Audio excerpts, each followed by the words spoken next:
There's an interesting and frankly quite surprising effort underfoot in the state of Kentucky. Welcome effort. To hold Wall Street accountable for financial misdeeds, in particular in devastating the Kentucky retirement system, which is the pension fund there, which has suffered any number of problems. So it's a little bit complicated. Let me provide some of the backstory here. David Sirota reported this out, really important piece. So essentially there had previously been a suit against individuals, George Roberts, Steve Schwartzman, and Henry Kravis at Blackstone and KKR for faulty and risky investments that ultimately tanked this retirement fund, pension fund. Okay, so the first ruling in this case was that the petitioners did not have standing. It was individual workers who had been negatively impacted by these investments, and the ruling from the Kentucky State Supreme Court was that they did not have standing. So here is the new development.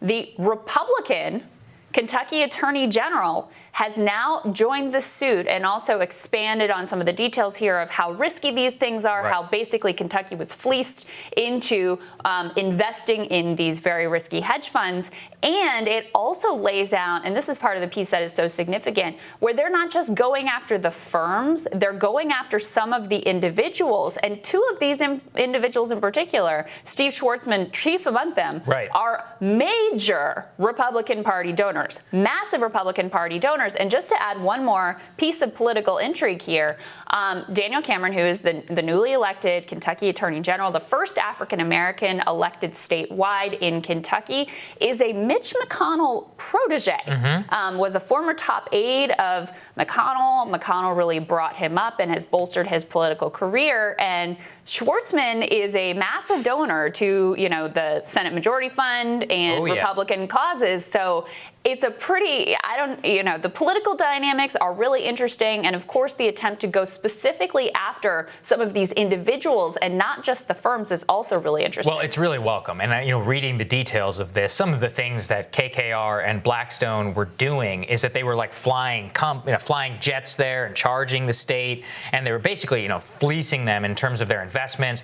The AG's office, they contend that they were forcing them into high-risk, high-gamble investments and basically just fleecing the pensioners and manipulating them into believing several things. So all of that on the table. But the political dynamics are even more interesting because Steve Schwartzman is, beyond several things, one of the most objectionable GOP donors, in my view. He is essentially bought and paid for by the Chinese government. I mean, this man has this whole thing called the Schwartzman Fellowship where he wants elite Americans to go and participate and live in China and foster economic ties and then use those people and take them into Wall Street banks in order to foster the relationship. One of the chief opponents of the tariffs, and he's tried to do some cleanup in recent years, but he has bought many Republicans in Washington. He has contributed a lot of money to the Trump inaugural fund, I believe. These guys, they know how to put money in everybody's pockets just to make sure nobody ever comes after them for specifically things like this. So very welcome sight to see, because these are the people who fleece the country. These are the people who go out there, strike these deals on public money and force that money into risky investments and have financialized everything that they possibly can financialize and have made it very clear that they're going to try as hard as they possibly can to never be accountable for it. So this is a very big deal that the GOP Attorney General were to go after him. And if this is successful, because this could go all the way up to the top, they could really demonstrate some fissures within the party, some that I find very welcome. And it could really set a precedent ultimately for other states that have been fleeced in a similar way. I mean, this is almost like the least egregious of what they're accused of, but you pointed the private jet travel, and it's just so tangible. I think it's worth digging into. Part of how they're making the argument that these individuals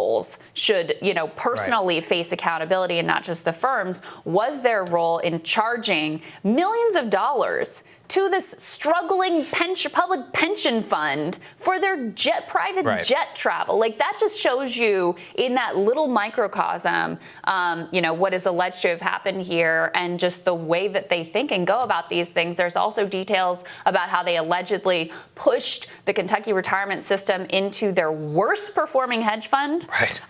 Things that are just absolutely unconscionable. And again, circling back to the politics here that, of course, I've covered extensively on this show, Kentucky has a Democratic governor right now, in large part because of controversy over pensions in the state and specifically how they will affect teachers. So, Cameron here, it's hard to say exactly what the calculation is, but, this is someone who has obviously big aspirations. I'm sure would like to be governor of the state right now. Just watched the way this all played out within the state and how much of an important issue it is to people there to make sure that workers are able to get the retirement that they were promised and expect. So, it may be a cynical play, but I don't really care whether it's a cynical play or not. It's very encouraging to see this coming from a Republican in the state of Kentucky. Yeah, I should point out, actually, Josh Hawley was the Attorney General of Missouri, and he was one of the first to sue Google. And, a lot of the stuff that you see now coming out of his office was pioneered there. So maybe this is a similar stepping stone to political office, which, hey, I think that's great. Could be. Tomorrow on Rising, editor-at-large of Jewish Currents, Professor Peter Beinart is going to tell us why he is calling for a one-state solution in Israel and Palestine. Very provocative, very courageous position to take. Also, this is big news.